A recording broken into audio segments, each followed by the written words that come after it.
Hello, Trailblazers. Welcome to another ISV series episode, this time with Salesforce CTA Matt Meyers, who is the founder of EzProtect, a tool to protect against virus and phishing threats and other malware. We'll be having from Matt an intro and an explanation of what is important regarding Salesforce cybersecurity. Then we'll have a live demo, and we'll also reserve some time in the end for your questions. Please post them to the Q&A channel. We are doing this event in proud collaboration with our kind user groups hosting this event worldwide across several continents. And as a representative of all of them, I would give the word very briefly to Rodrigo from Mexico. Hello, how are you doing? Doing fine. Hello, everyone. Thank you, Matt, for having this session with us, and greetings from Veracruz, Mexico. Thank you so much. We are also having a fundraiser today, so stay tuned for Matt informing us about the needs of his friend Megan. With that, Matt, the stage is yours. Please start your great presentation. Sure. And do I have permission to share the screen? Yeah, sorry, I will just unshare. Okay, great. And then I will share. Give me 1 minute here. See if I can see how this works. All right. And are you able to see my presentation that I'm sharing on the screen? Just to make sure. Yeah, that works. All right, great. All right, thank you. And so I'm going to get started to talk about virus and phishing threats that every Salesforce professional must know. So just to give a little bit of introduction about myself, my name is Matt Meyers. I am the CEO and co-founder of EzProtect. I'm also a Salesforce certified technical architect with over 18 years experience working on the Salesforce platform and the ecosystem. I also am the author of the book called Securing Salesforce Digital Experiences, which is my own personal story about how a customer of mine, a project I used to work on a long time ago, had a data breach in Salesforce and kind of what I learned about it. And that's really what set me on the road to really talking about and learning about security in Salesforce and helping people understand really what they should be doing to protect their data in Salesforce so things like that doesn't happen to them. In addition, and I don't have a slide up here for it, but Matt Diaz, who's also on the call, another Matt, is going to be doing the demo portion of this presentation. So once I pop over to the demo, I'll be handling it off to him because he's I believe 2 or 3x time Demo Jam champion winner, so much better at demos than I am. So he'll be the one that's handling that part of it. So today we're just going to be basically, as we said, talking about viruses in Salesforce and what you can be doing to protect that and how EzProtect can help with that goal. All right, so let's get into it. So at least today, just to set the stage, today Salesforce does not scan for viruses. So the question is, why? I mean, why should you care? And I've talked to a lot of people in different conferences, and the thing that I found out was a lot of people didn't really understand what a virus can do. But when it comes down to it, it's a simple fact: viruses help bad people steal your data, which costs you money. So according to IBM and Rubrik also did another study, a single breach in Salesforce costs anywhere from around 4 million in the EU or 9 million in the US. But then if you look at longer term costs, that can go even above $100 million or more. And there's a lot of different ways that you different threat vectors, I guess, you should be thinking about when it comes to viruses or URL threats in Salesforce. The first is really think about where are you exposed the most, and that's where anywhere you can get things from the outside world that comes into Salesforce where you don't control those environments. So think of your digital experience sites. So maybe you have a form. It's like a an application form. You're a university. You can accept student applications. You're a bank. You're taking loan applications, or even just your support forms. You're having a support request coming in, and then files can be uploaded in those requests. Also, that people fill out those forms, and people could be submitting malicious URLs as well in there too. So you really want to be thinking about, there's two different actors with that. Is really your standard users, and then you have users that have malicious intent. Because not everyone has malicious intent, but then someone could have taken over their machine, and then they're unknowingly uploading those things to your sites. So other things on here, just to cover the rest of the list here, you've got things like email to case. So imagine any email coming in, someone could attach a file. They could put same thing in the body of that email, malicious URLs that can come into Salesforce, custom code, and then your internal users as well. A lot of people don't think about your internal users as being a threat, but it's really, you feel like you can trust your internal users, but then what if that internal user's machine has been breached? And then that's where they become a risk. We actually see a number of users every year, of customers every year, where internal users are the ones where the viruses are coming from, not even the external users. And so this has just been, I do a thing that's called Salesforce Security Office Hours every couple of weeks, and this is a slide I show. So like these are all the Salesforce companies, not the entire list, but the big list of them, who have been breached in the past several months. And this is all because of like phishing attacks, and the people manipulating people into installing applications that basically opened up access into their Salesforce environments. And really, when it comes down to it, is most, if not all, of these attacks could have been prevented if they had the right protections in place. And not just talking about from a virus perspective, but also thinking about configurations in Salesforce, making sure that you have the right protections in place to ensure that your org has, it is protected, even if someone gets access to your credentials or phishes, which is voice phishing one of your users. If you have things in place such as IP protections or other types of protections, then even though your credentials have been exposed, you could prevent some of these attacks. And this is what we're really talking about here. So I'm going to go through a really quick use case, because there's been a number of these attacks going through, but this is one of the biggest ones that happened is Jaguar Land Rover. If you want to click on that QR code there, or later as they broadcast this presentation, you can read up a little bit about what happened with this attack. But basically, the key of what happened here was a voice phishing attack that forced Jaguar Land Rover to shut down production for weeks, because they were basically taking a proactive approach to it. Instead of allowing all this breach to continue, they actually started shutting down production lines, including some of their direct lines that they owned or that their distributors owned. And then it ended up costing them around, I think it's 50 million pounds a week, and it's looking like right now, I don't think it's resolved yet, that it's going to be around 2 billion or so after it'll be eventually resolved. And then this is actually the British government had to bail them out and is providing them a loan, because JLR is such critical to the economy, and they couldn't allow them to go out of business.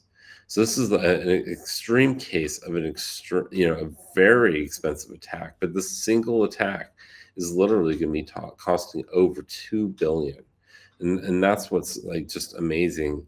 But and potentially this could have been this whole attack could have been prevented if the right protections were in place, such as IP configurations and other things. All right, so let's talk about how phishing attacks actually occur.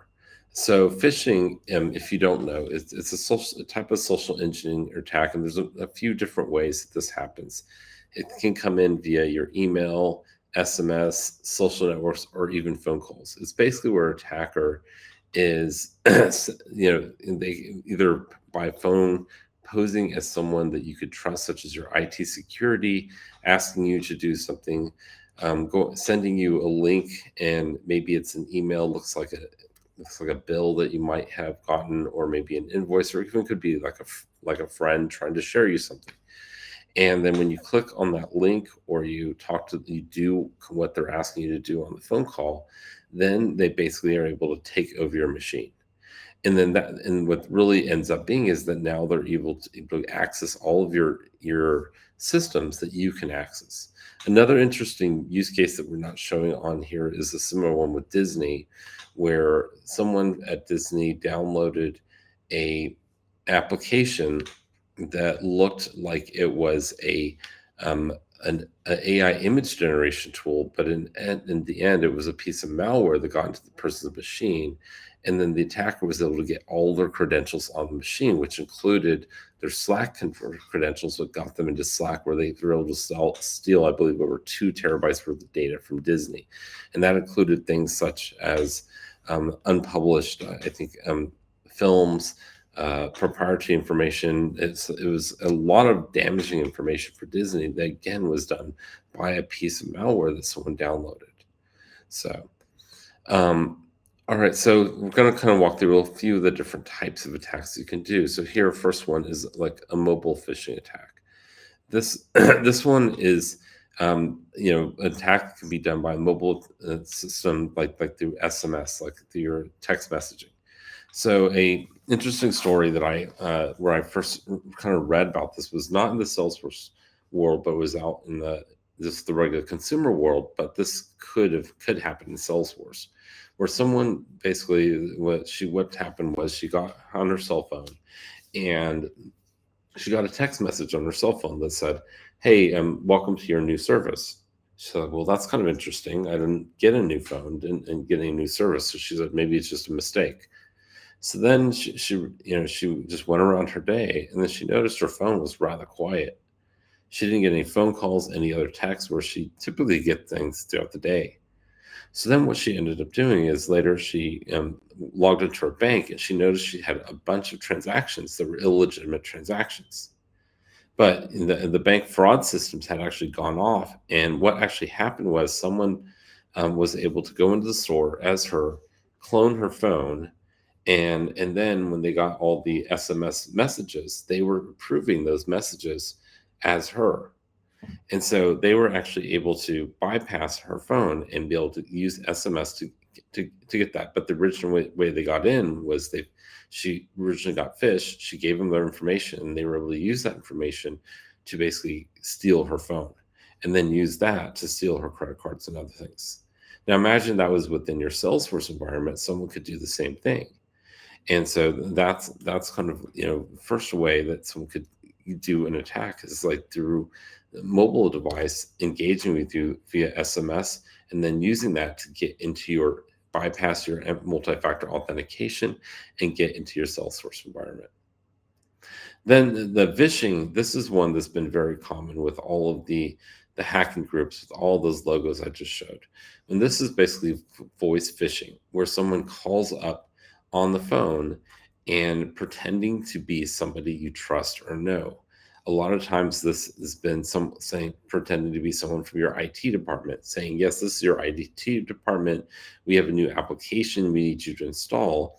And so they trick the employees into installing a fake data loader or other similar type of applications, and then tricked them into getting a code that would then get them access into that Salesforce environment. And so this is a very common way that attackers will do, is by gaining trust, by calling on the phone, pretending there's someone that you trust and know, and using that to get access into your Salesforce environment or other environments within your organization. And sometimes this is, before I move to the demo, actually, sometimes this is a multi-phase attack as well. Sometimes what will happen is they'll hit you up with a phishing URL first, and then that phishing URL, in order to bypass some systems, will have an 800 number or something. Then that number will get you to call that number, and then you call an outbound number to do the same kind of thing. And so that's kind of like a reverse phishing attack, where someone's using a phishing first inbound, then gets you to call a number to do the outbound attack. So anyway, so what we're going to, at this point, flip over to give you a little bit of a demo of some of how EzProtect itself is able to help protect you from viruses, from files being uploaded in Salesforce, and from your malicious URLs that could be also sent into Salesforce that could get people into your system using phishing attacks and these types of things that we're just talking about here. So I'm going to stop sharing, and then we're going to flip over here to Matt Diaz, who will take over and give you a little bit of demo of EzProtect. And then after that, we can continue my presentation and then open up for Q&A after. All right, thanks, Matt. I'll take it over from here.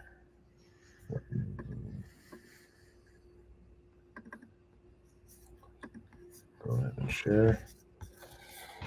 All right, assuming everyone can see my screen okay. Yep, we can. All right, perfect. So for the demo, this is an example of a digital experience portal specifically for a healthcare provider. So you could think of like a Blue Cross Blue Shield or an Aetna, one of those. And I'm just playing the role of the end customer. So someone who wants to create a claim. So basically what has happened is I've just had a recent doctor's visit. I want to log into my digital experience portal for my healthcare provider, submit a receipt for these doctor's visits that I've had, and then get reimbursed on the back end for that. So you can see I'm logged in as an authenticated user through this digital experience portal, and I could go ahead and create a claim down here. Once I create the claim, many of you have probably seen this, use this, but just like a forms page where you could fill out information here. So I'll just put receipt for reimbursement, and then it has a tab allowing me to upload a file here. So I have a file of my doctor's receipt here, and I could go ahead and submit this. Now, it's important to know that even prior to me hitting submit on this file is actually already on its way into Salesforce. So this is actually the point in time where EzProtect begins the process of file scanning. So we take a more aggressive and safer approach when it comes to file scanning, where we treat every file that's hitting the Salesforce platform as if it's guilty until proven innocent. So as soon as this file hits the Salesforce platform, it's automatically going to be blocked. So no one internally is able to download that file until the scanning is done. And we know for 100% fact that that file is then safe. So as a customer, I'm going to go ahead and hit submit, and then you can see my case was created here. So once I am done on my part as the external user, I'm actually going to switch roles from the customer to the internal user, the service agent that is actually charged with processing the claim here. So I could go ahead to claims today. I could see that there is a brand new claim for receipt for reimbursement here. On the details page here to the right, you could see that this would be all the information that that customer would fill out on the forms page. And then I could go to the related tabs, and I see that there is a doctor's receipt attached that I'll need to download in order to process this claim. So once I click download, this is no smoke and mirrors. This is just the standard out-of-the-box Salesforce download button. I'll go ahead and click download because I'll need to see this receipt to process this claim here. And then boom, what you'll see pop up is that this file has now been permanently blocked. So what you're seeing here is that once that case was created by the external customer, the file, the doctor's receipt, was then sent into Salesforce. We basically have a stager in Salesforce that is running and picking up all files that have been uploaded within the past 60 seconds. Once that file is picked up, it's added to a queue, and then it's sent on to our cloud on AWS to be scanned. Once the file is scanned on our AWS cloud, we're then purging our cloud and just writing back the result to Salesforce. So if this was, in fact, a safe file, the end user or the service agent would have no idea that the scanner is essentially running in the background. They'll be able to download that file, no problem. But since this was an actual virus that I've uploaded via the digital experience portal, our scanner picked that up and automatically blocks it. And then this is all customizable text, but we'll basically trigger an event notification to the security team, and this file will then be quarantined within Salesforce as well too. So that is just the file scanning portion. I did just want to jump and quickly show how we block malicious URLs, because as you may or may not have seen, a lot of these recent Salesforce breaches have been coming through URLs as well too. So I want to use the example of our URL scanner coming through the case description field here. And what you'll see is with the URL scanner is I could type in a known safe URL, something simple as apple.com, and case origin email. And then once I hit save here, you'll see that this URL will then be rewritten. Right, so the URL is rewritten here. And then if you read the fine print on the rewriter, you could still see that apple.com is listed in there as well too. Once I go ahead and click this URL, it'll basically be really quick since this is a known domain, and it'll allow me to access apple.com, no problem. Now let's just use a case that someone's intentionally uploading a malicious 0-day URL virus here. So we'll actually use something that is very good for testing. It's called 𝗘𝘃𝗲𝗰𝗁. And what this website is it basically uploads all brand new 0-day URL viruses. So these are all viruses that were found today. Now I'll go ahead and copy this URL here and go back to the case description. And I'll go in and paste that 0-day URL, which will also be rewritten similar to the one on apple.com. Now, just to quickly explain our file scanning here. So we are able to scan unlimited URL fields across all objects and detect URLs within any format. So typically what happens is we use our partner Salesforce's database of over 50 million known URLs to determine if a URL is a threat or not. So if that URL is not in the database of known URLs, which this one would not be since it was just found today, what we do is in AI and machine learning, scan on the URL to determine the result. So we're using criteria such as like the domain age, SSL certificate, where the domain is hosted, the format of the URL, and other criteria to help determine whether this is a threat or not. So I'll go ahead and click on this URL. And once this URL is clicked, it's all scanned in real time every time that this URL is clicked here. So you can go ahead and the scanning is actually taking place now. And you can see here, we did that initial scanning of the database within the 50 million known URLs, but since it's a 0-day, it's taking a little longer doing that second layer of the AI scanning. And even with 0-day viruses, we could find that this URL is then blocked and it's a high threat. Right, so that right there is the URL scanning and the file scanning as well too. Now I did just want to quickly jump to EzProtect within the Salesforce platform. Since we are a managed package, we sit right within the Salesforce ecosystem here. And you can see we have several different custom objects as well too that you kind of dive deeper further into scan activity configurations and things like that. So I did want to jump to the scan activity as well. This is something that could be very useful for admins, specifically security team as well, to gather more information as to why a specific file came back as malicious. Now, this is a lot of jargon on here, so I don't want to dive too deep into it. But basically, what's a couple important things to notice here is that this doctor's receipt is actually an executable. And what you'll notice here is that I've just changed the extension of this executable to a .png. This is important because you'll find a lot of security vendors out there, when they're doing their file scanning, they're not scanning the full file. They're just simply scanning the checksum of that file, which is just like the SHA-1 hash, the digital fingerprint of that file. And when they're doing that, what happens is that they're relying on actually Salesforce's file type scanner to let them know what the type of file actually is. The problem with that is that Salesforce is not a scanning company whatsoever, and their file type scanner is typically not very accurate. So a lot of times when we basically advise customers to do testing on multiple different solutions, we'll tell them to do this type of test where you just change the extension, and a lot of times they'll be able to bypass another vendor's security scanner simply by changing the extension, because Salesforce's file type scanner is only recognizing the file type by the extension and not what the actual file type is. The difference with EzProtect is what we do is we have our own proprietary file type scanner here. So although Salesforce's file type scanner recognizes this as a PNG because of the extension, our scanner actually recognizes this as an executable, as you could see in this field here. And then you could go over to scan details, and it actually show the different layers of scanning that we're able to do on that file. So first is the URL scanning, the virus scanning. Virus scanning actually comes back as dirty because it is a 0-day virus that we found. So this file would have been blocked right then and there.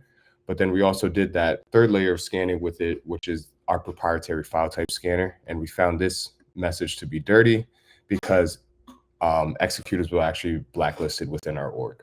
So this file would have been blocked multiple times over. One, because we found it to be a virus, but number two is because we recognize it as an actual executable and not by its extension as a PNG. So I know that was a lot, but hopefully that makes sense to some of you. And then the last thing that I wanted to jump to was our dashboards here. And quickly refresh. And one great thing about being a native solution to Salesforce is that we have the ability to take advantage of a lot of their reports and dashboards as well. Hopefully this one loads a bit. Let me refresh one more time. But basically what this is showing is all the scan activity that's happening within the environment. So as you can see, the number of threats that were found over the last 30 days, the total number of scans, total number of threats as mentioned. It also has a chart that basically shows the scans by file type and the results by file type as well too. So there's specific file types that are found to be malicious more often. One of my favorite dashboards and some feedback that we get from customers that they really enjoy as well too is actually the threats by user. So if this was loading, you'd actually see what specific user is uploading malicious files, and security teams will have actually visibility into that. So if they wanted to reach out to that specific user, that person, ask them why they're trying to intentionally hack into an org, whatever the case may be, that conversation is available for them to have. So long story short, that is basically EzProtect in a nutshell on how we effectively protect against viruses, URLs, and track all the scan activity that's happening within an org there. So Matt, I'll pass it back to you. All right. Thanks, Diaz, and I appreciate that. All right, so I'm going to go share my screen again. Let me make sure I get the presentation up here. Let me play from current slide. All right, great. All right, so Matt, that was an excellent demo. Thank you so much, and hopefully everyone kind of got the gist of things of how EzProtect is helping our customers ensure that malicious viruses aren't coming in through files or URLs aren't coming in to Salesforce that are helping aid attackers in stealing people's data in Salesforce using phishing attacks, as we've seen in a lot of the recent breaches out there. But now the question really comes down to, in addition to EzProtect, of course, like what can you be doing to really help protect your data in Salesforce? Well, the first thing you want to be thinking about really is building a secure data mindset. So a really good, another CTA and good friend of mine, Steve Simpson, said, Salesforce is a very secure platform until you start configuring it. And that is very true. If you get Salesforce right out of the box, you don't really do anything. I mean, I've tried a digital experience right out of the box. You can't really do anything with. You can't really get into Salesforce. But once you start configuring Salesforce and then you do things to misconfiguring Salesforce, you start opening up holes. And that's what you want to be really careful about. So some of the things that you want to be looking at in your own orgs today is really identifying and fixing some of the security gaps, like using well-architected principles, which they just recently relaunched the program to conduct a thorough analysis of your Salesforce solution to ensure if they're not potential vulnerabilities. I believe it's architect.salesforce.com if you go to, and there's a lot of really good best practices on that site talking about good practices you should be doing, what you should be thinking about, especially if you look at the trusted pillar. And they focus a lot on things such as session security, organization security, and data security, and things you should be doing. Not enough time on this call to go into all that, but really that's the first place you should be looking at. Next is, if at all possible, disable file uploads for your guest users. I'm not sure if you're aware of this or not, but your guest users in digital experience sites, you have the ability to block them from uploading files. But once a user has authenticated into Salesforce, you cannot stop them from uploading files. So if you have, for example, a digital experience site and you allow self-registering users, like a user that can go in, you just put in your information, all of a sudden you get a login to Salesforce, there's no vetting process. Well, now that user is actually worse than the guest user because you've not vetted that user and you can't stop them from uploading files into Salesforce.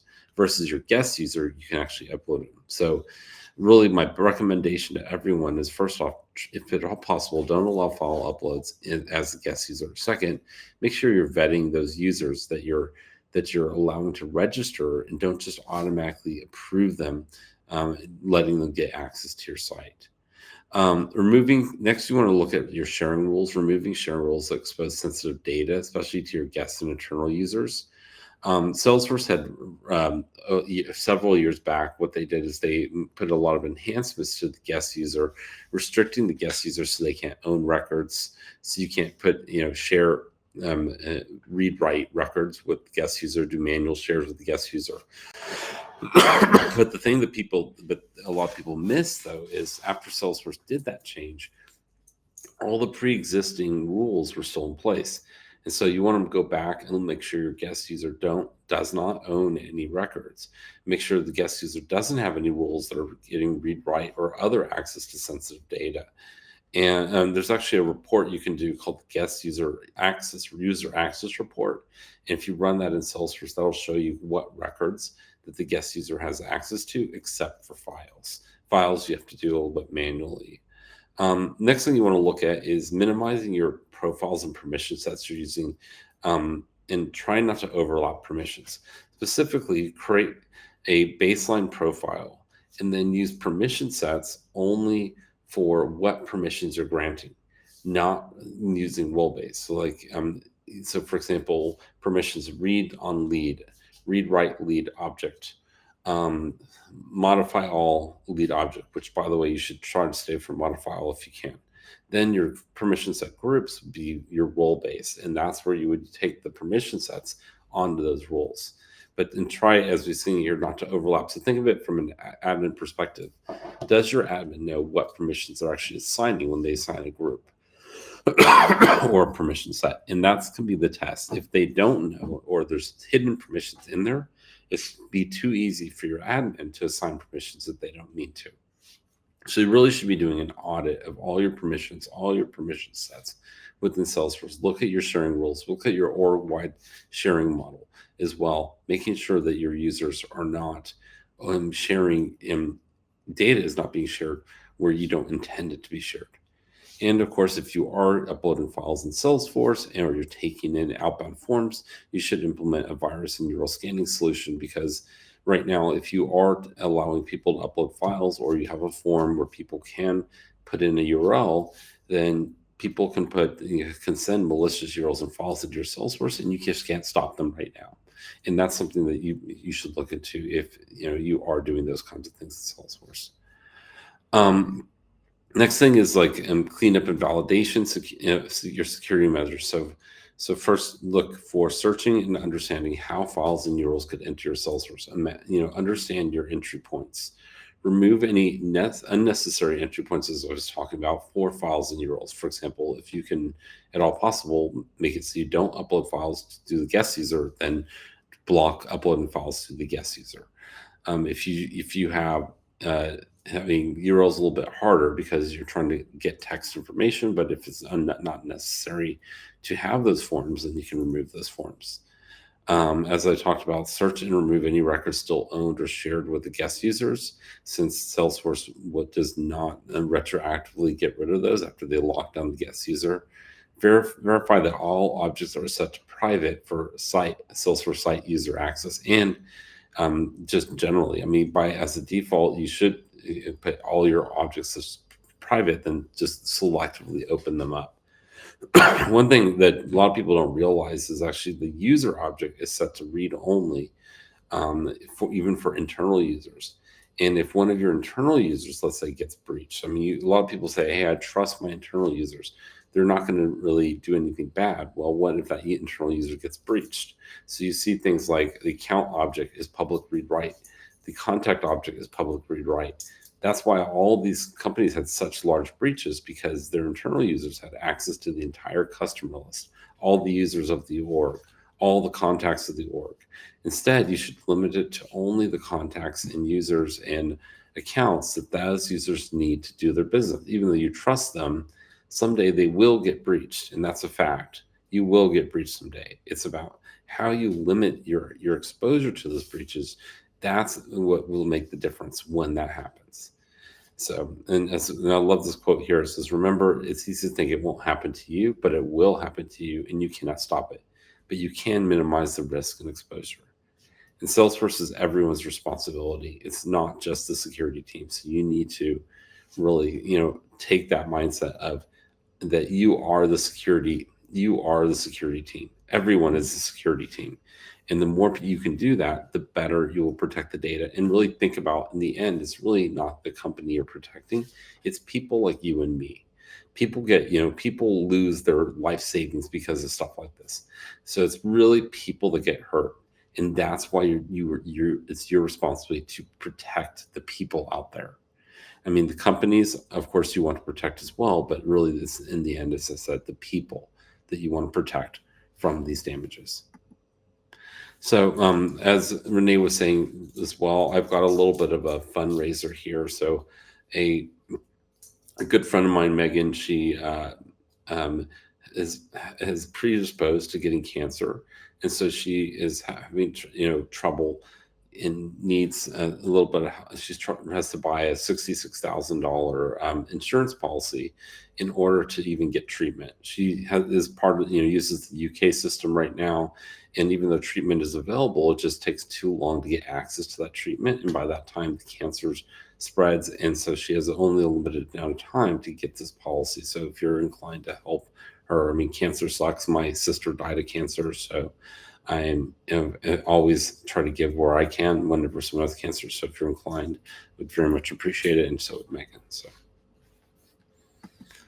All right, great. So we have a few Salesforce security resources to talk about here. So there's something I do every couple of weeks called Salesforce Security Office Hours, where this is the only Salesforce security dedicated forum every 2 weeks that gives you access to Salesforce security experts so that you can get access and ask questions to these experts and have a place to ask the burning security questions that you always wish you had access to a professional to talk about this.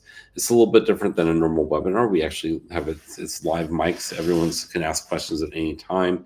No question is off limits. So typically we have an expert present something and then we have a discussion afterwards. But as I said, sometimes we'll just stop for a little bit, sidebar in the middle. So really it's a place so you can get actionable insights into what you should be doing to protect your data in Salesforce right now, and getting in front of these experts that are kind of hard to get in front of normally for security in Salesforce. All right, so with that being said, I have a few more resources here to get access to them. I've got my book here.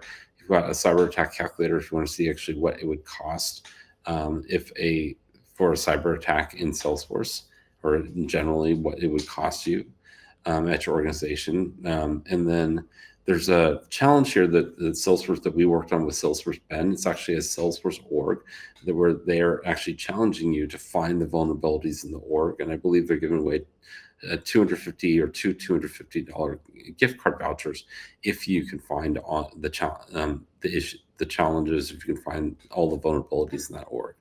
So it's kind of a fun challenge, but also very realistic in a way of like looking at common things that admins do in Salesforce orgs that make them insecure, as we talked about once you start configuring Salesforce is when it's insecure. So, And I'll leave you with a quote that our friend Cody has been saying lately. It says, "Only you can prevent, and contain Salesforce data breaches."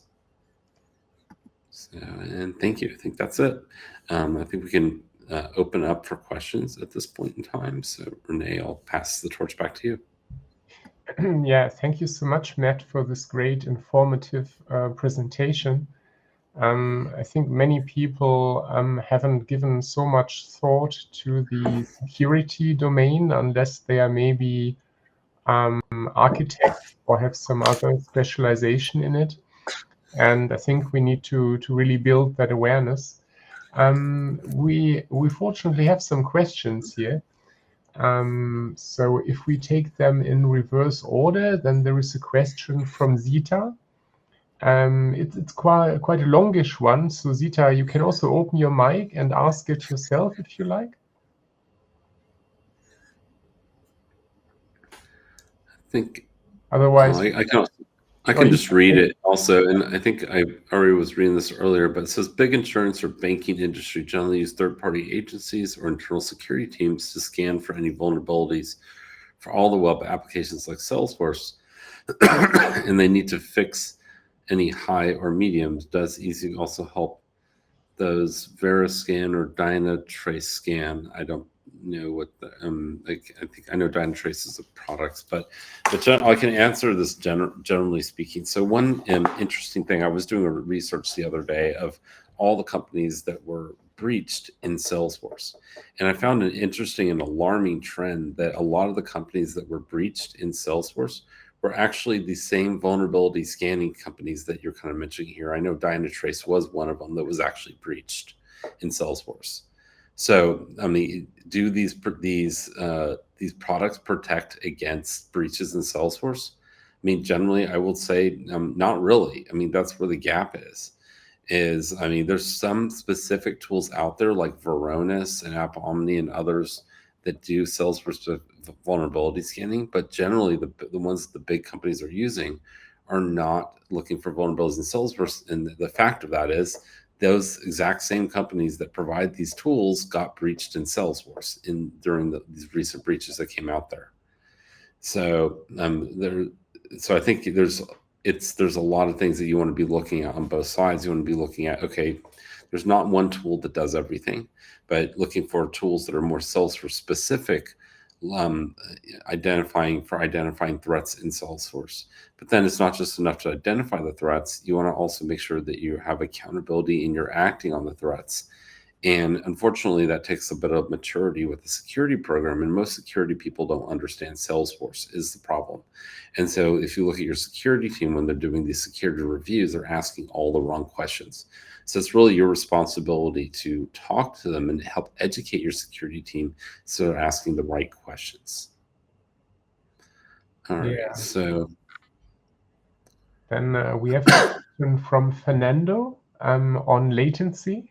Could you answer that, Matt?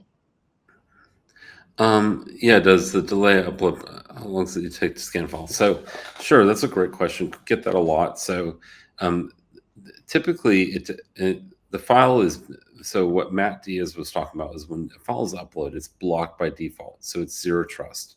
So until that file is found to be not a threat, it's blocked and quarantined for your end users to access. But then once that file has been scanned and found not to be a threat, it's opened up. And since we're scanning the entire file, it's usually about a minute or so, or it could be a little less depending on it. But normally that's okay for most users because by the time they get to the file, that time frame is already passed. Hopefully that's helpful. Yeah. Oh, go ahead. Go ahead. I see another one. How does that work with shortened URLs? So like a 𝗘𝗃𝗄 or something like that. So basically the URL rewriter, what it's doing is it's looking, it's a dynamic system looking at the URL. So right now, the shortened URLs, it really wouldn't be able to do anything with that, but we are working on a way to visit the actual URL and find the underlying URL for that shortened URL. And once we're able to do that, same thing with QR codes, we would be able to do the same thing with the shortened URL. so what would end up happening is it would rewrite the actual URL instead of the shortened URL, so that when they click on it, it would actually go and scan in real time, scan the correct URL and not just the shortened URL. Yeah. And then in order of events, we have a bit of another type of question from our friend Rodrigo. And he is asking, like from a partner perspective, maybe that's something that is more of a DM matter, if there is a partner program for EzProtect? Yeah, so we're just starting up a beta test for our program where we have a limited number of people coming in, and specifically for individuals that want to be promoting EzProtect, kind of what he's talking about, where you probably want to reach out to me directly if you want some more information on it. But generally, we're looking at providing a very high referral rate for any closed opportunities, and also I would say a compensation for any qualified leads that are being sent to us from individuals.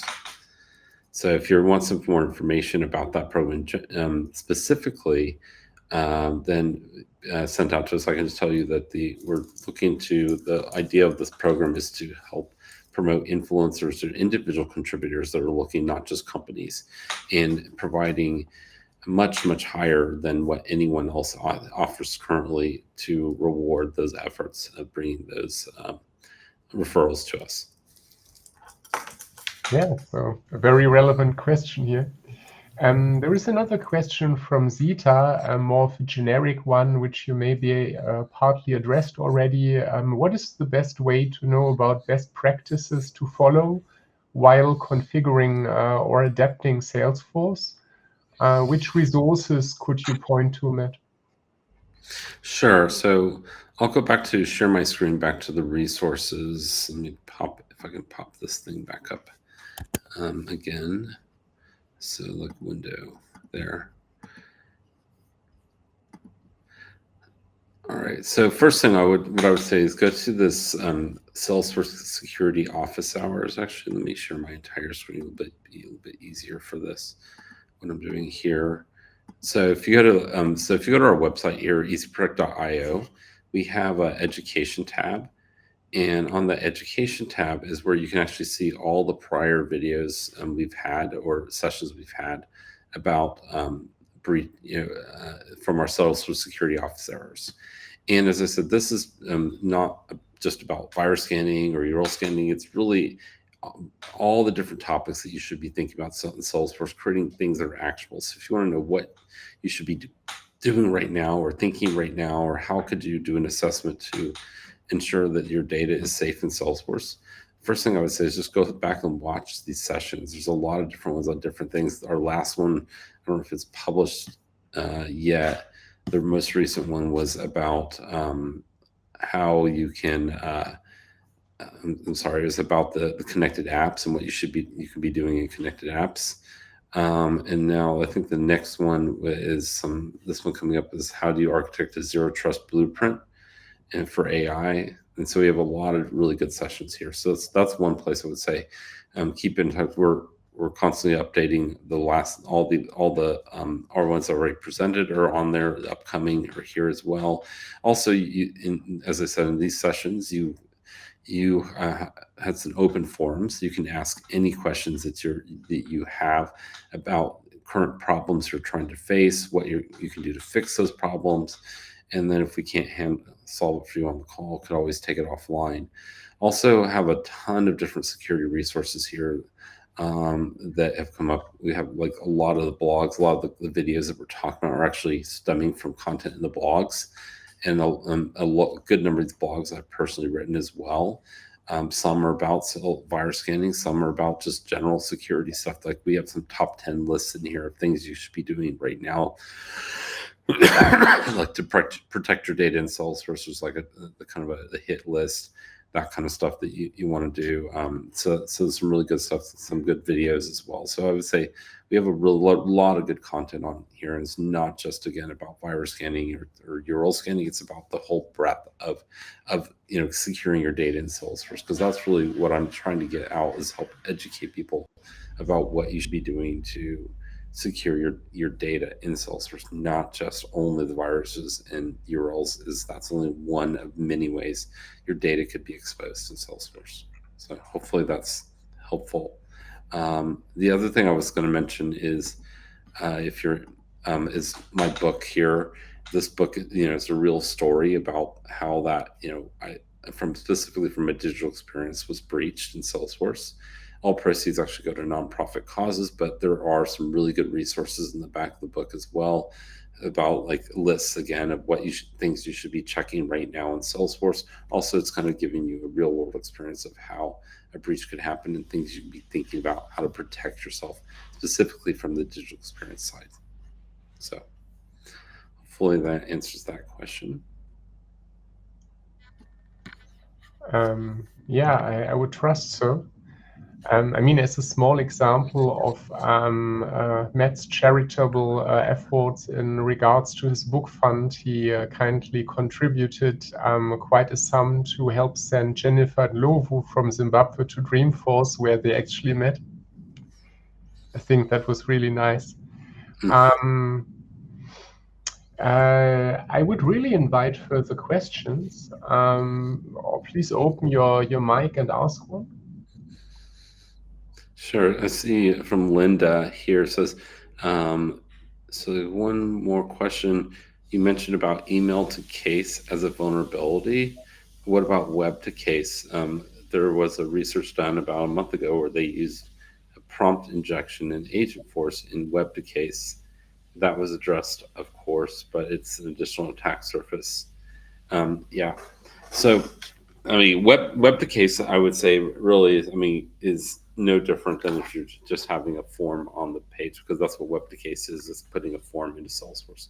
And it really doesn't matter if it's digital experiences, if you have a customer portal, or even thinking about, let's say, a non-Salesforce web page that's bringing case data into Salesforce. Because what we're really doing is we're acting on it once that data lands in Salesforce. So if you have a web form and then someone putting malicious URLs into that web form, that creates a case. Well, then those URLs are going to be rewritten to a safe URL. So when they click on that URL, it won't be uploaded into Salesforce. Same thing if you have an API form that's an off platform form that's allowing file uploads, and you have an API that's uploading those files that were uploaded into Salesforce. The same thing is going to be true of that as well. That those files would still be blocked, they would still be scanned, even though that is not on a Salesforce-facing portal or site. And so I think that's the main differentiation to think about. Is it doesn't matter how that data that got into Salesforce, whether it was from within Salesforce, with outside of Salesforce, with an API. All of that is being protected and acted upon by EzProtect as soon as that data lands in Salesforce.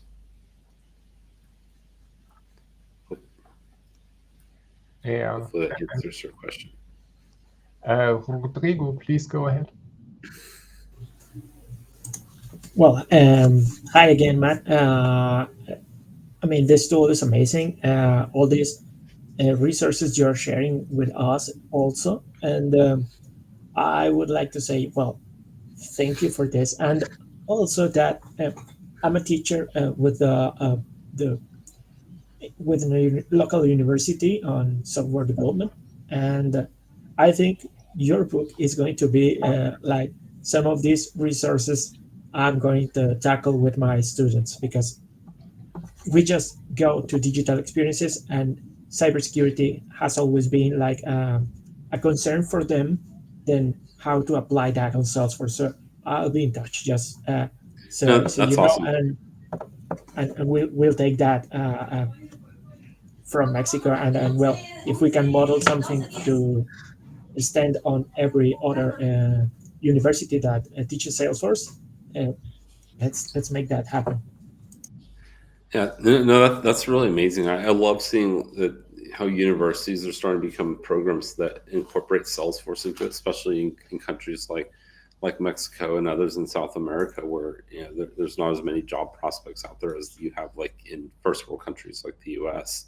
So I think that's really neat, and I'm happy to help any way I can in helping get that word out. And that's really, again, why I wrote the book, is made it it's a story format, so made personal because it was personal to me. And so you're actually walking through the day in my life in the book. It's not just a technical book that reads, and it was actually written for everybody. It was written for technical people and non-technical people alike, so everyone could understand it and internalize it and hopefully learn something from it so it doesn't happen to other people.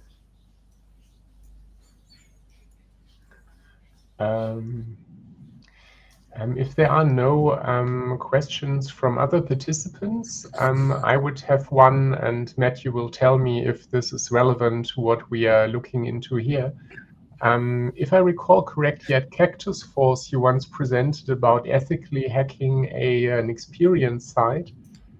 And the principle of that was that we often look at the user interface that is actually defined as the attack surface, but you explained that it extends into the actual APIs made available via the browser, the Lightning Platform APIs.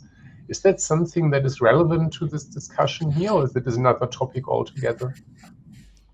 I mean, yes and no, it is another topic, but I mean, I think I can give the quick version of this. So basically, for everyone here that uses Lightning, which is most customers these days, Salesforce Lightning is powered by a series of client-side or browser-facing APIs, unlike Visualforce in the old days, which is server-side, which means everything that you see from all the fields on your screen, where the page layouts are located, saving the data, updating the data, deleting data, all of that is run by these APIs in Lightning.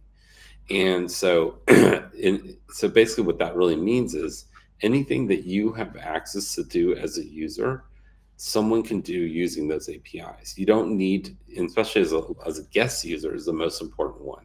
The guest user is an unauthenticated user. So if the guest user is allowed to create cases, update cases, delete cases, or execute Apex, execute flows, then an attacker could go in and do the same things.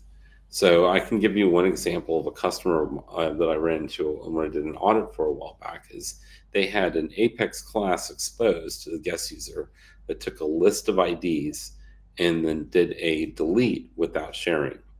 And for all non-developers out there, that basically means as long as I can get the IDs of your records in Salesforce, I can delete any record in your entire Salesforce org without authentication. And then to make matters worse, they had several objects that were public read-only. So you marry those together, I could take all those public read-only and delete all your records in Salesforce.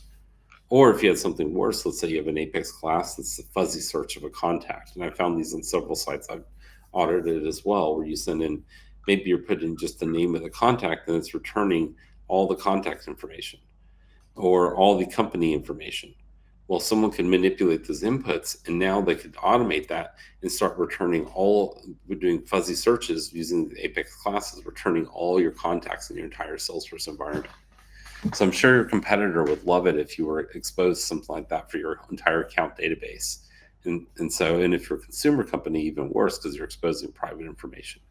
So really think about it in the end is just because it's not on the user interface in Salesforce doesn't mean someone can't get to it. So these public-facing Lightning APIs can do anything that your user can do. That includes inserting records, deleting records, updating, executing Apex, executing flows. So if you have a guest user or public-facing user, or even like we were just talking about before, self-registering users that can authenticate, then someone can easily just get access to that and then under the covers be executing a bunch of stuff. So we talked about files earlier with the guest user, or files with self-authenticating users. Well, I did a test a while back where I actually uploaded a file using the Lightning APIs into Salesforce, created a case and attached it to a case, all programmatically using these Lightning APIs. And so for example, if you have these self-registering users, you can't stop them from uploading files. Well, someone could automate the uploading of files and cases using those APIs as that self-registering user. They could create a case that looks like a standard case that's a legitimate case. Then they upload a file, they put a phishing URL into it. Your support person looks at it, says, hey, I'm going to click on this link because it was something that someone submitted. This looks like a legitimate case. and then now they've been phished. And now the attacker has all their credentials on the machine, including their Salesforce credentials and whatever other system they have access to. So that's kind of just generally the idea about what you can be doing with these Lightning APIs without even a user interface in front of it.